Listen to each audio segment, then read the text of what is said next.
throughout the world because of Joe Biden's insane and very dangerous open border policies. They are now strongly embedded in our country, but we are getting them out and getting them out fast.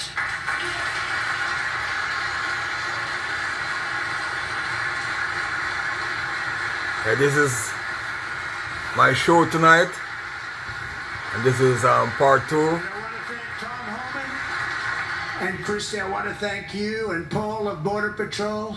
I want to thank you. What a job they've all done. Everybody, Border Patrol, ICE, well, law enforcement in general is incredible. We have to take care of our law enforcement. Have to.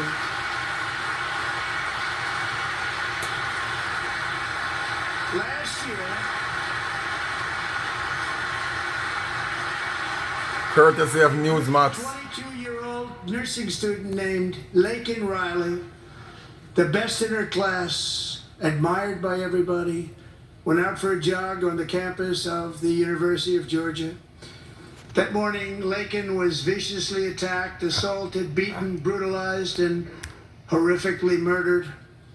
Laken was stolen from us by a savage illegal alien gang member who was arrested while trespassing across Biden's open southern border and then set loose into the United States under the heartless policies of that failed administration. It was indeed a failed administration. He had then been arrested and released in a Democrat-run sanctuary city, a disaster, before ending the life of this beautiful young angel. With us this evening are Laken's beloved mother, Allison, and her sister, Lauren.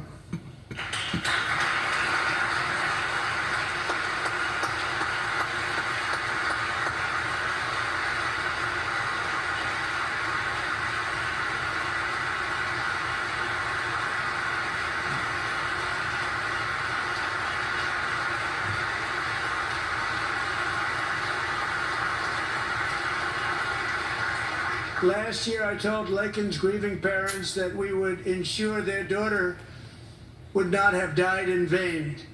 That's why the very first bill I signed into law as your 47th president mandates the detention of all dangerous criminal aliens who threaten public safety. It's a very strong, powerful act.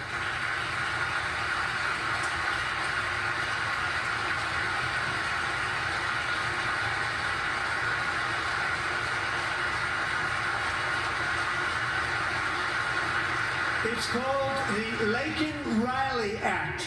So Allison and Lauren, America will never ever forget our beautiful Laken Hope Riley.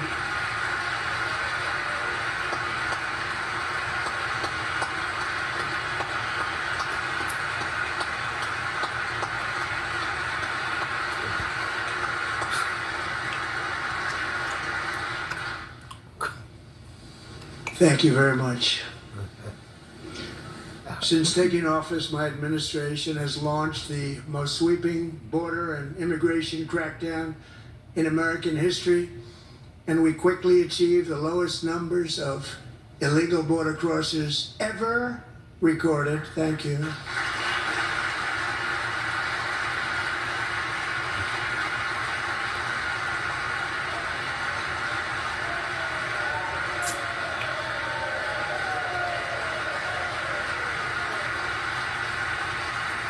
The media and our friends in the Democrat Party kept saying we needed new legislation, we must have legislation to secure the border.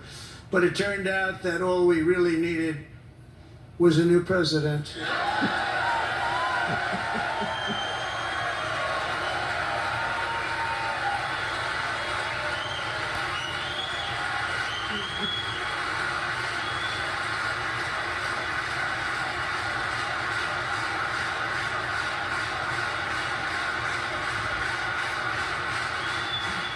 Thank you.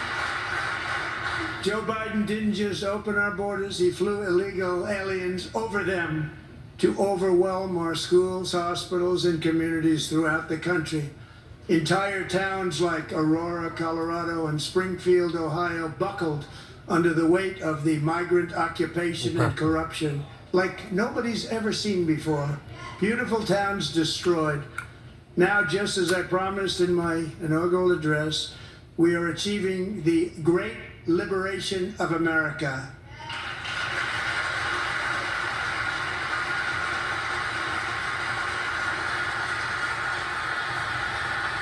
But there still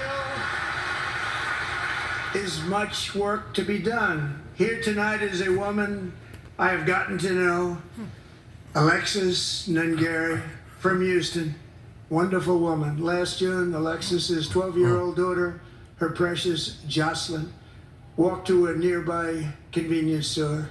She was kidnapped, tied up, assaulted for 2 hours under a bridge, and horrifically murdered. Arrested and charged with this heinous crime are two illegal alien monsters from Venezuela, released into America by the last administration through their ridiculous open border. The death of this beautiful 12-year-old girl and the agony of her mother and family touched our entire nation greatly. Alexis, I promised that we would always remember your daughter, your magnificent daughter, and earlier tonight I signed an order keeping my word to you. One thing I have learned about Jocelyn is that she loved animals so much. She loved nature. Across Galveston Bay, from where Jocelyn lived in Houston, you will find a magnificent national wildlife refuge, a pristine, peaceful, 34,000-acre sanctuary for all of God's creatures on the edge of the Gulf of America. Alexis, moments ago, I formally renamed that refuge in loving memory of your beautiful daughter, Jocelyn. So, Mr. Vice President, if you would, may I have the order?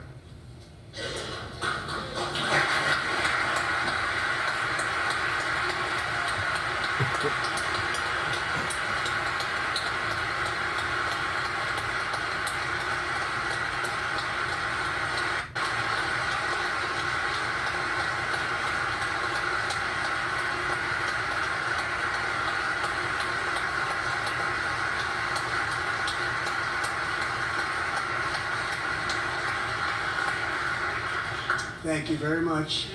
All three savages charged with Jocelyn and Lakin's murders were members of the Venezuelan prison gang, the toughest gang, they say, in the world, known as Tren de Aragua.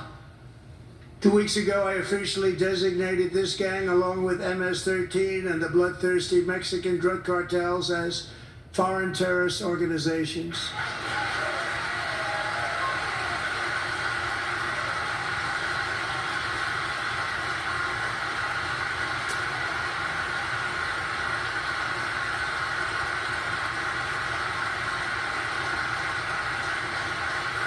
They are now officially in the same category as ISIS, and that's not good for them.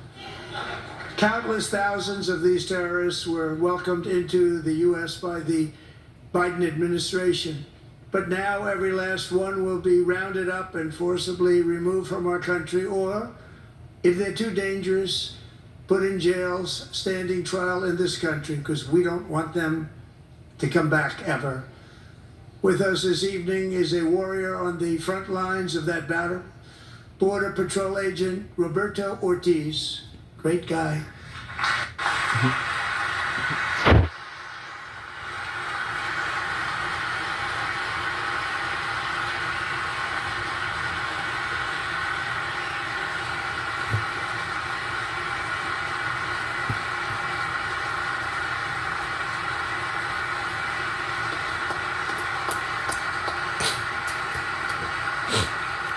In January, Roberto and another agent were patrolling by the Rio Grande near an area known as Cartel Island. Doesn't sound too nice to me. When heavily armed gunmen started shooting at them, Roberto saw that his partner was totally exposed, at great danger, and he leapt into action, returning fire and providing crucial seconds for his fellow agent to seek safety, just barely. I have some of the prints of that event, and it was not good.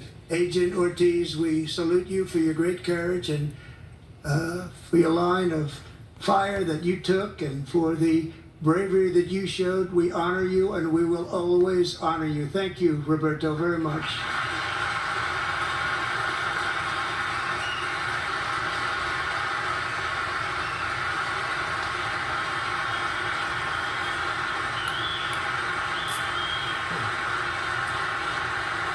Thank you, Roberto. And I actually got to know him on my many calls to the border. He's a great gentleman. The territory to the immediate south of our border is now dominated entirely by criminal cartels that murder, rape, torture, and exercise total control. They have total control over a whole nation, posing a grave threat to our national security. The cartels are waging war in America, and it's time for America to wage war on the cartels, which we are doing.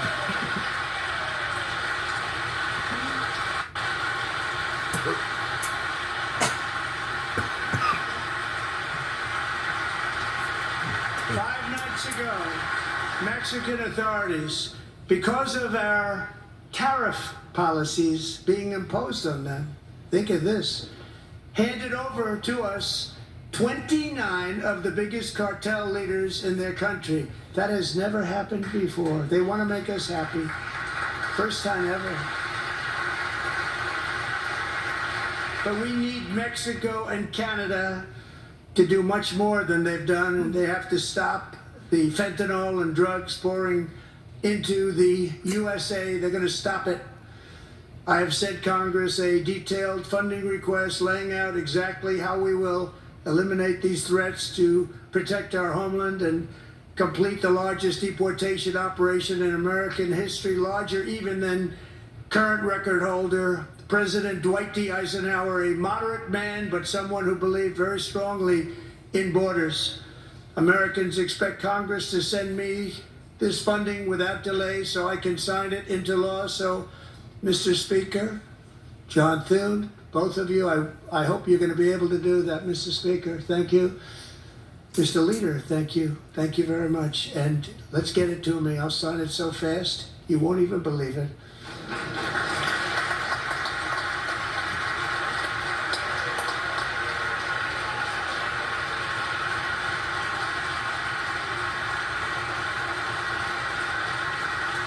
And as we reclaim our sovereignty, we must also bring back law and order to our cities and towns.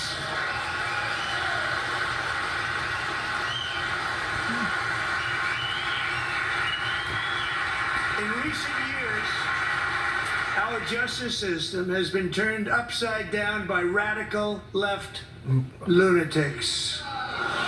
Many jurisdictions virtually ceased enforcing the law against dangerous repeat offenders while weaponizing law enforcement against political opponents like me. My administration has acted swiftly and decisively to restore fair, equal, and impartial justice under the constitutional rule of law, starting at the FBI and the DOJ. Pam, good luck. Cash, wherever you may be, good luck. Good luck. Pam Bondi. Good luck. So important. Going to do a great job. Cash, thank you. Thank you, Cash.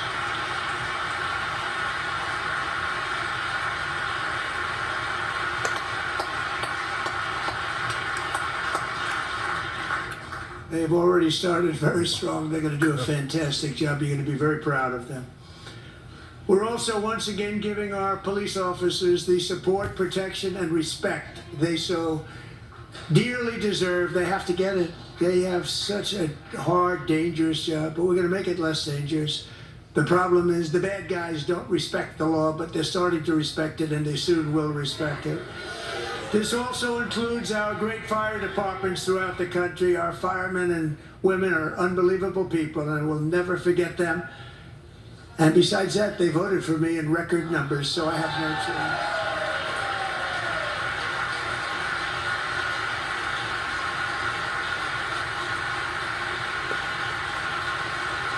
1 year ago 21-year-old New York police officer Jonathan Diller, unbelievably wonderful person and a great officer, was gunned down at a traffic stop on Long Island. I went to his funeral. The vicious criminal charged with his murder had 21 prior arrests, and they were rough arrests. He was a real bad one. The thug in the seat next to him had 14 prior arrests and went by the name of Killer. He was Killer. He killed other people, they say, a lot of them. I attended Officer Diller's service, and when I met his wife and one-year-old son, Ryan, it was very inspirational, actually. His widow's name is Stephanie, and she is here tonight. Stephanie, thank you very much, Stephanie. Thank you very much.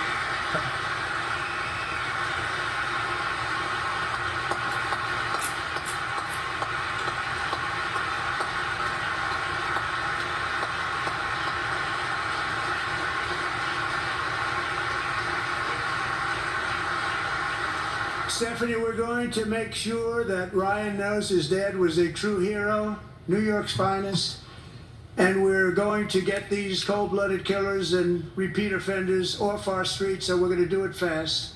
Got to stop it. They get out with 28 arrests. They push people into subway trains. They hit people over the head, back of the head with baseball bats. We got to get them out of here.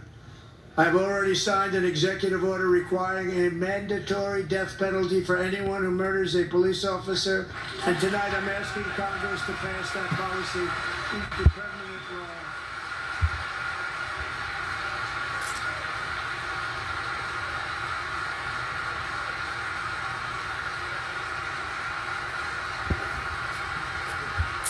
I'm also asking for a new crime bill getting tough on repeat offenders while enhancing protections for America's police officers so they can do their jobs without fear of their lives being totally destroyed.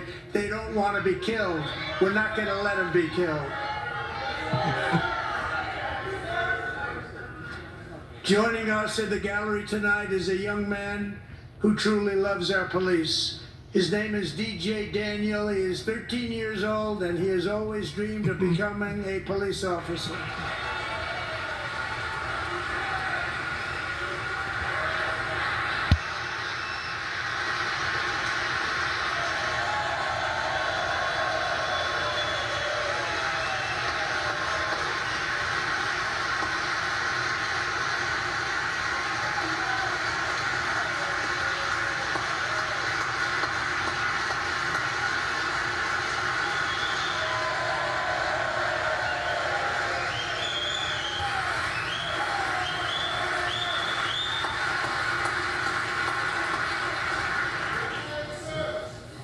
But in 2018, DJ was diagnosed with brain cancer.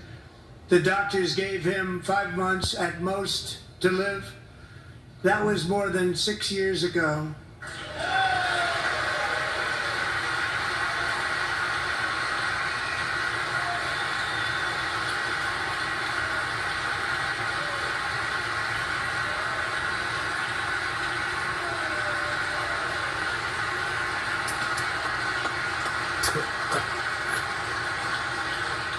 Since that time, DJ and his dad have been on a quest to make his dream come true, and DJ has been sworn in as an honorary law enforcement officer actually a number of times. The police love him, the police departments love him. And tonight, DJ, we're going to do you the biggest honor of them all. I am asking our new Secret Service Director, Sean Curran, to officially make you an agent of the United States Secret Service.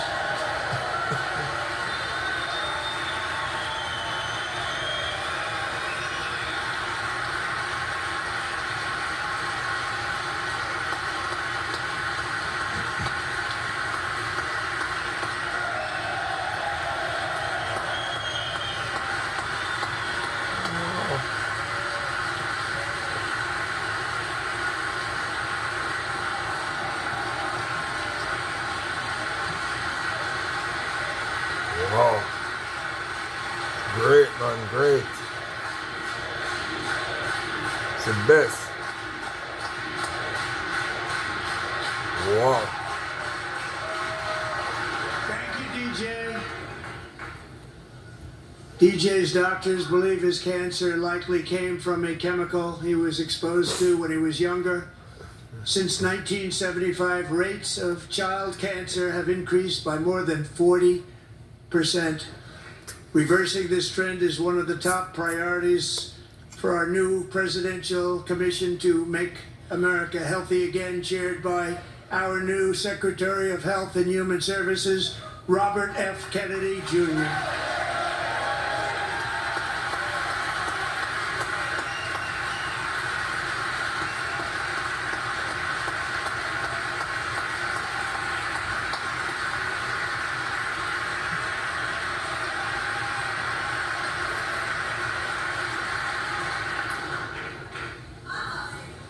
With the name Kennedy, you would have thought everybody over here would have been cheering. How quickly they forget. Our goal is to get toxins out of our environment, poisons out of our food supply, and keep our children healthy and strong. As an example, not long ago, and you can't even believe these numbers, 1 in 10,000 children had autism, 1 in 10,000. And now it's 1 in 36. There's something wrong. 1 in 36. Think of that. So we're going to find out what it is, and there's nobody better than Bobby and all of the people that are working with you. You have the best to figure out what is going on. Okay, Bobby? Good luck. It's a very important job. Thank you.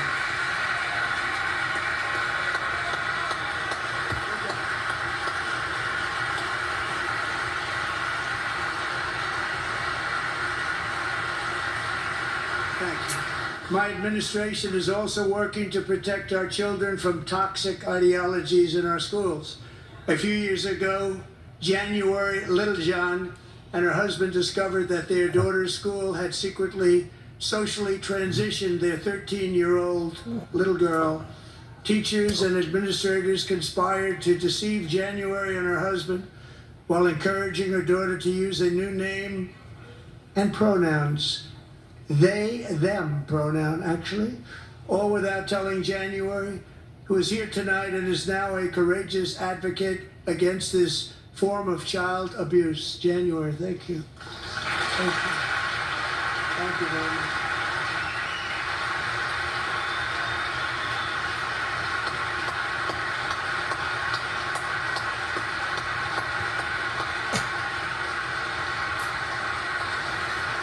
Thank you. Stories like this are why, shortly after taking office, I signed an executive order banning public schools from indoctrinating our children with transgender ideology.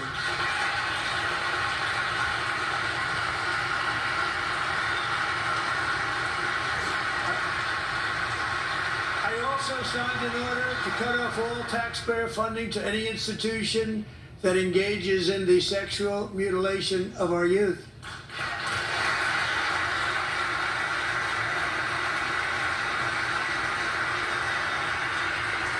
And now I want Congress to pass a bill permanently banning and criminalizing sex changes on children and forever ending the lie that any child is trapped in the wrong body. This is a big lie.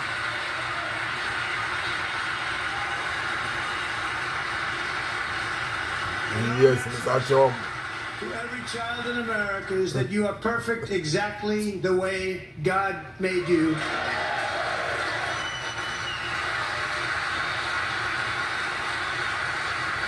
Yes, Mr. Trump.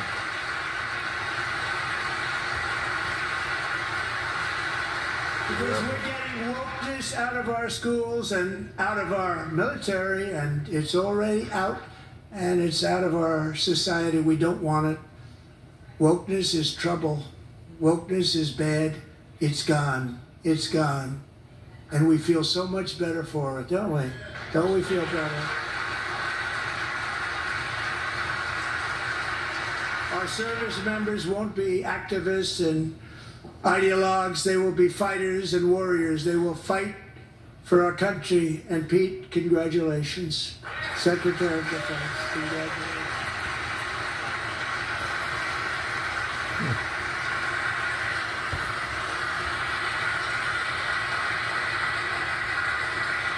And he's not big into the woke movement, I can tell you.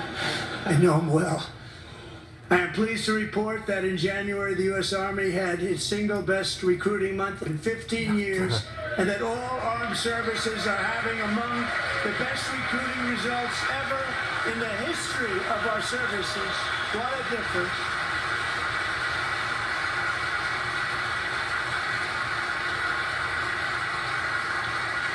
And you know, it was just a few months ago where the results were exactly the opposite. We couldn't recruit anywhere. We couldn't recruit. Now we're having the best results just about that we've ever had. What a tremendous turnaround. It's really a beautiful thing to see. People love our country again. It's very simple. They love our country and they love being in our military again. So it's a great thing, and thank you very much. Great job.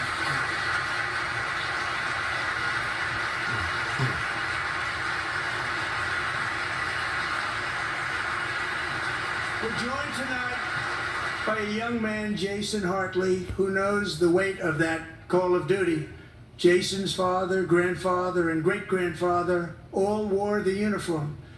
Jason tragically lost his dad, who was also a Los Angeles County Sheriff's deputy when he was just a boy, and now he wants to carry on the family legacy of service. Jason is a senior in high school, a 6-letter varsity athlete, a really good athlete, they say, a brilliant student with a 4.46, that's good, GPA. And his greatest dream is to attend the U.S. Military Academy at West Point.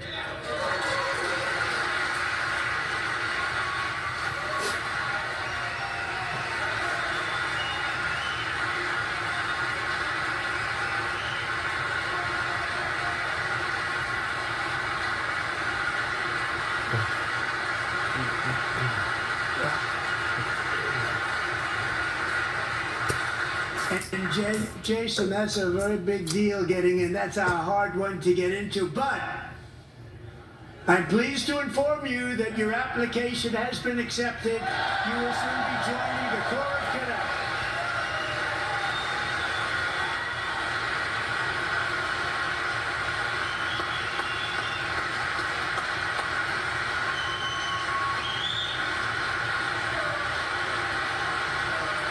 Some real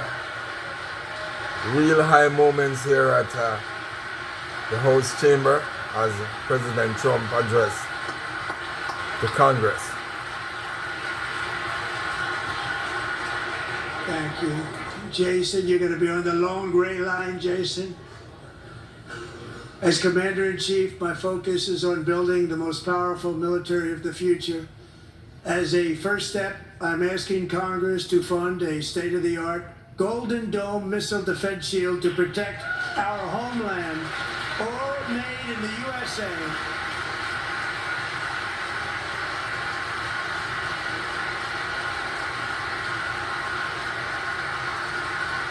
And Ronald Reagan wanted to do it long ago, but the technology just wasn't there, not even close. But now we have the technology. It's incredible, actually. And other places they have it. Israel has it. Other places have it. And the United States should have it too, right, Tim, right? They should have it too. So I want to thank you. But it's a very, very important. This is a very dangerous world. We should have it. We want to be protected, and we're going to protect our citizens like never before. To boost our defense industrial base, we are also going to resurrect the American shipbuilding industry, including commercial shipbuilding and military shipbuilding.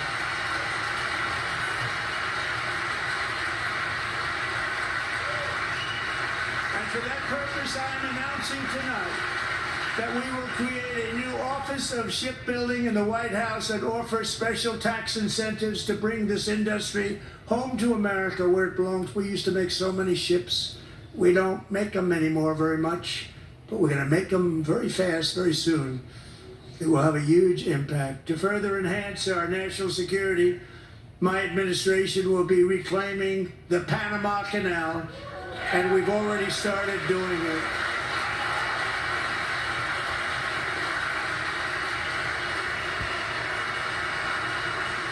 Just today, a large American company announced they are buying both ports around the Panama Canal and lots of other things having to do with the Panama Canal and a couple of other canals. The Panama Canal was built by Americans for Americans, not for others, but others could use it.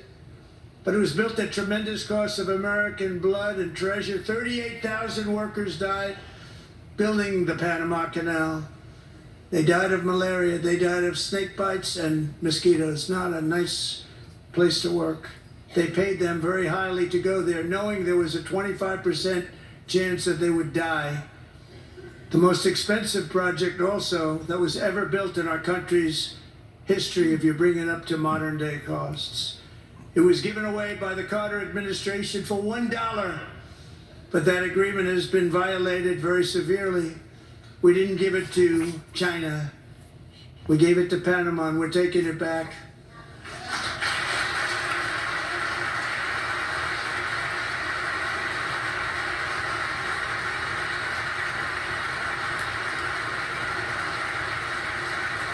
And we have Marco Rubio in charge. Good luck, Marco. Now, we know who to blame if anything goes wrong. Marco's been amazing, and he's going to do a great job. Think of it, he got 100 votes. You know, he was approved with actually 99, but the 100th was this gentleman, and I feel very certain. So let's assume he got 100 votes, and I'm either very, very happy about that, or I'm very concerned about it. But he's already proven. I mean, he's a great gentleman. He's respected by everybody, and we appreciate you voting for Marco. He's going to do a fantastic job. Thank you. Thank you. He's doing a great job. Great job. And I also have a message tonight for the incredible people of Greenland. We strongly support your right to determine your own future. And if you choose, we welcome you into the United States of America. We need Greenland for national security and even international security, and we're working with everybody involved to try and get it. But we need it really for international world security, and I think we're going to get it. One way or the other, we're going to get it. We will keep you safe. We will make you rich, and together we will take Greenland to heights like you have never thought possible before. It's a very small population, but very, very large piece of land, and very, very important for military security. America is once again standing strong against the forces of radical Islamic terrorism. 3.5 years ago, ISIS terrorists killed 13 American service members and countless others in the Abbey Gate bombing during the disastrous and incompetent withdrawal from Afghanistan. Not that they were withdrawing, it was the way they withdrew. Perhaps the most embarrassing moment in the history of our country. Tonight I am pleased to announce that we have just apprehended the top terrorist responsible for that atrocity, and he is right now on his way here to face the swift sword of American justice.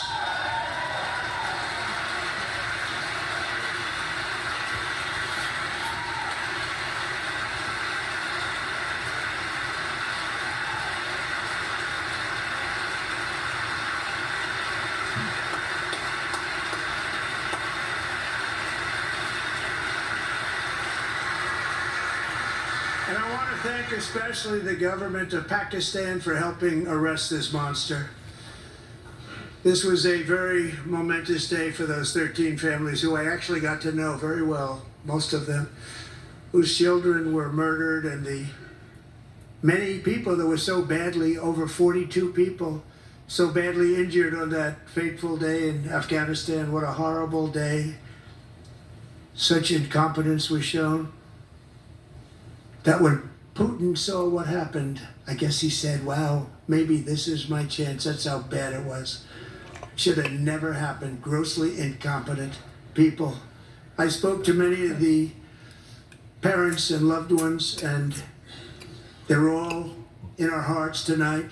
Just spoke to them on the phone. We had a big call every one of them called, and everybody was on the line, and they did nothing but cry with happiness. They were very happy, as happy as you can be under those circumstances. Their child, brother, sister, son, daughter was killed for no reason whatsoever. In the Middle East, we're bringing back our hostages from Gaza.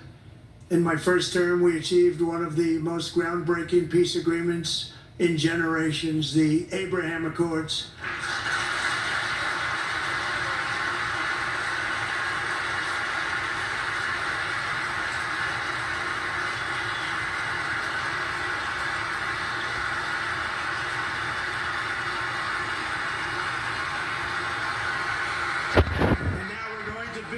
That foundation to create a more peaceful and prosperous future for the entire region. A lot of things are happening in the Middle East. People have been talking about that so much lately with everything going on with Ukraine and Russia. But a lot of things are happening in the Middle East. It's a rough neighborhood, actually. I'm also working tirelessly to end the savage conflict in Ukraine. Millions of Ukrainians and Russians have been needlessly killed or wounded in this horrific and brutal conflict with no end in sight. The United States has sent hundreds of billions of dollars to support Ukraine's defense with no security, with no anything.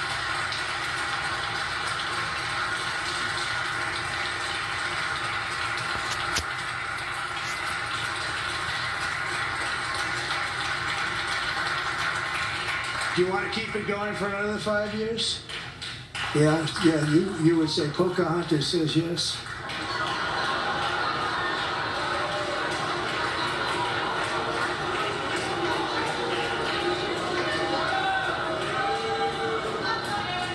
$2,000 people are being killed every single week. More than that. They're Russian young people, they're Ukrainian young people. They're not Americans, but I want it to stop. Meanwhile, Europe has sadly spent more money buying Russian oil and gas than they have spent on defending Ukraine, by far. Think of that. They've spent more buying Russian oil and gas than they have defending. And we've spent perhaps $350 billion, like taking candy from a baby. That's what happened. And they've spent $100 billion. What a difference that is. And we have...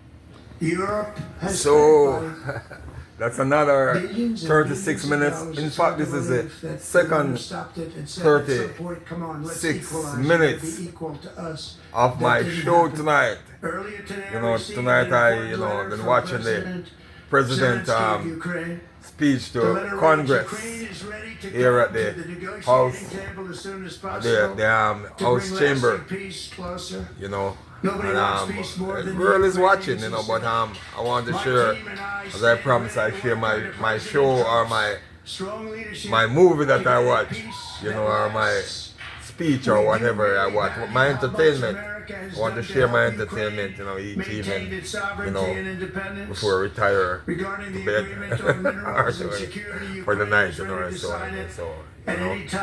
so blessings to my people, man, This is the second part, I put up a first part, which, I really, but this is interesting too, very, very interesting, that young man who is 13, who is a secret service, that was good, battle cancer of the brains and all that, tears come to my eye, man, when I see really that, because I'm for children too, you know what I'm saying? So, blessings tomorrow night. I see what I watch tomorrow night, alright? Blessings. Love. It's time to end the senseless war.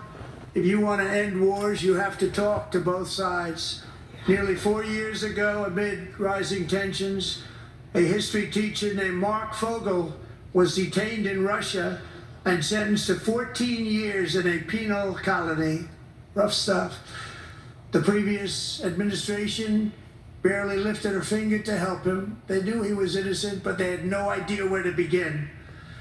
But last summer, I promised his 95-year-old mother Malphine, that we would bring her boy safely back home. After 22 days in office, I did just that, and they are here tonight.